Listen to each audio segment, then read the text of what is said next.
بسم الله الرحمن الرحيم. أهلا بتلاميذ الصف الأول الإعدادي.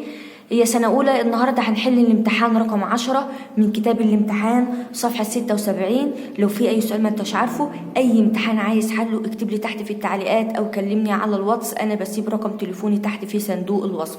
وأول سؤال عندي سؤال خريطة العالم. بيقول لي رقم 1 منطقة براكين، دي جزر هاواي بالمحيط الهادي.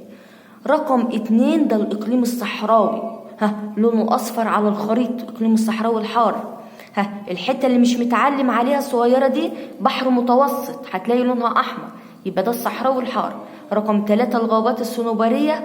رقم 4 منطقة غزيرة المطر جنوب شرق آسيا، الحتة دي جنوب شرق آسيا. أما الحتة اللي تحت دي فاسمها المنطقة الاستوائية غزيرة المطر.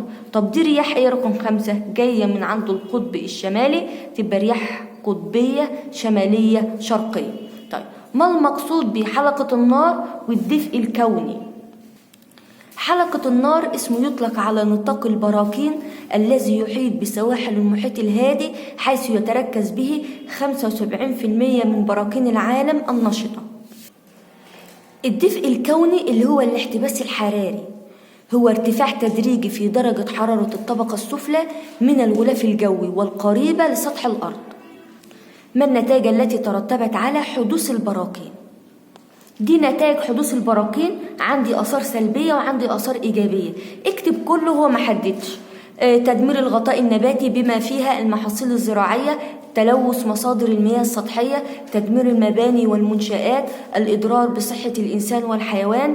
الآثار الإيجابية تكوين العديد من الجزر البركانية والهضاب البركانية. رقم 2 زيادة خصوبة تربة الأراضي القريبة من البركان.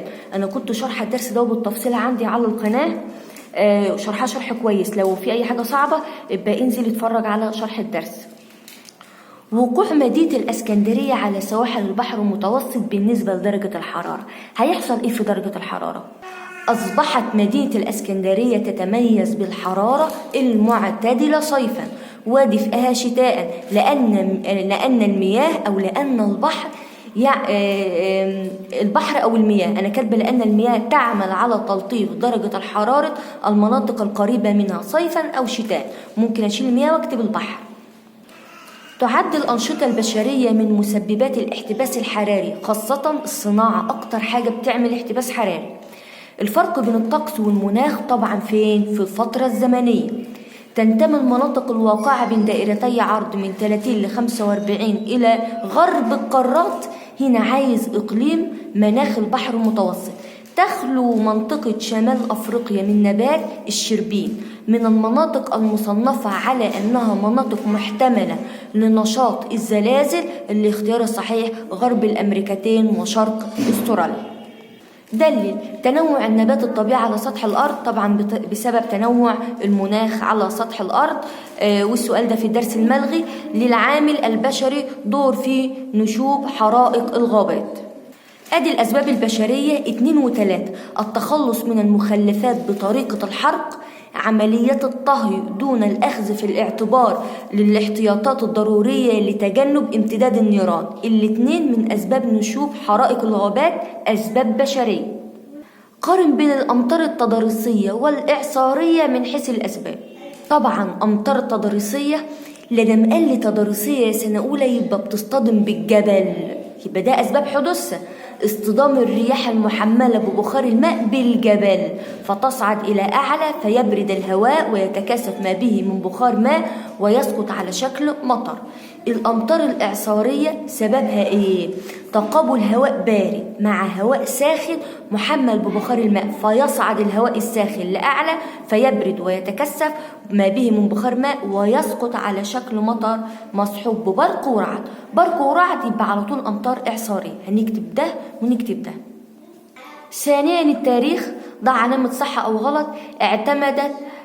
اعتمد عامة الشعب قديما في صناعة ملابسهم من المواد الخام المستوردة. غلط، لأن هم كانوا بيلبسوا الكتان، والكتان مصنوع من مصر، كان بيزرع في مصر.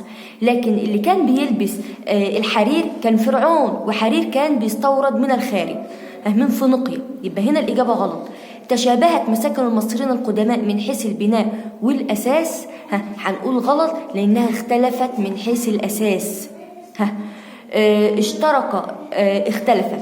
اشترك الأدب القصصي والأدب التهذيبي في تقديم الموعظة الحسنة، صح، الاتنين بيقدموا الموعظة الحسنة. عبادة سرابيس عبارة عن مزيج بين الديانتين المصرية والإغريقية، صح. الإنسان كائن اجتماعي يتحمل المسؤولية اتجاه نفسه واتجاه مجتمعه، صح. ماذا يحدث إذا لم تسد المساواة بين جميع أفراد المجتمع؟ ده في الدرس الملغي يا سنة أولى. أنا كنت بحل الملغي قبل كده عشان الأزهر، بس الأزهر هو كمان لغى نفس الدروس اللي موجودة في العام. طب ماذا يحدث إذا اتبع الإسكندر سياسة الفرس في التعامل مع المصريين؟ كره المصريين كره المصريين للإسكندر مثلما كرهوا مين؟ الفرس. 2. استياء المصريين من حكم الإسكندر لهم. 3. عدم حصوله على ألقاب مصرية مثل لقب ابن الإله آمون. يبقى تاني، كره المصريين للإسكندر الأكبر مثلما كرهوا الفرس، استياء المصريين من حكم الإسكندر الأكبر لهم، وعدم حصوله على ألقاب مصرية. اكتب ما تشير إليه كل عبارة. علم برع فيه المصريين القدماء واستطاعوا من خلاله معرفة مواقع النجوم والكواكب الفلك. معابد كان المصريين القدماء يقدمون فيها القرابين ويقومون الشعائر الآلهة، ويقومون الشعائر للآلهة، يبقى معابد الآلهة. معابد أهو أول كلمة معابد، لأن فيها كلمة الآلهة يبقى معابد الآلهة. لو قال لك يقومون الجنازة يبقى على طول معابد الجنائزية. تقويم عرفه المصريين القدماء واستفادوا منه في الزراعة التقويم الشمسي. طب بما تفسر تأسيس الإسكندر الأكبر لمدينة الإسكندرية ل3 أسباب: لكي تكون عاصمة لدولته وتحمل اسمه، مركزا لنشر الحضارة الإغريقية في العالم، قاعدة بحرية لتدعيم سيطرته على البحر المتوسط. شهدت المسيحية عصرا جديدا بتولي الإمبراطور قسطنطين الحكم. ليه؟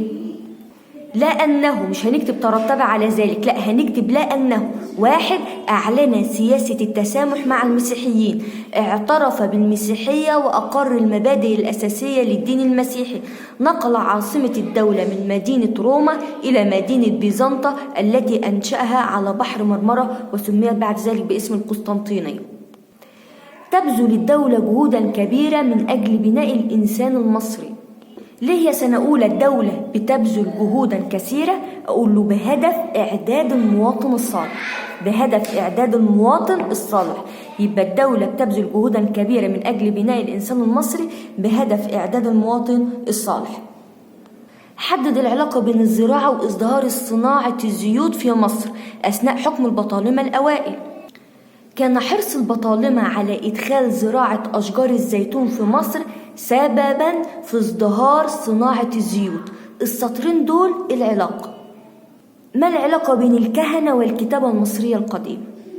لأن الكهنة استخدموا الكتابة المصرية القديمة في الكتابة على أوراق البرد لمساعدة الميت في الحساب.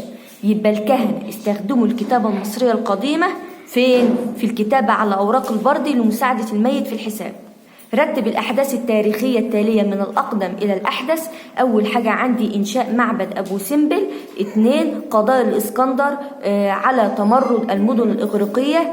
3. تشييد أقواس النصر. 4. نشأة الرهبنة. طبعا يا سنة أولى لو في أي امتحان ما انتش عارفه، أي سؤال ما انتش عارفه، اكتبولي تحت في التعليقات أو كلمني على الواتس، أنا بسيب رقم تليفوني تحت. وده آخر امتحان في الامتحانات، وربنا معاكم يا سنة أولى.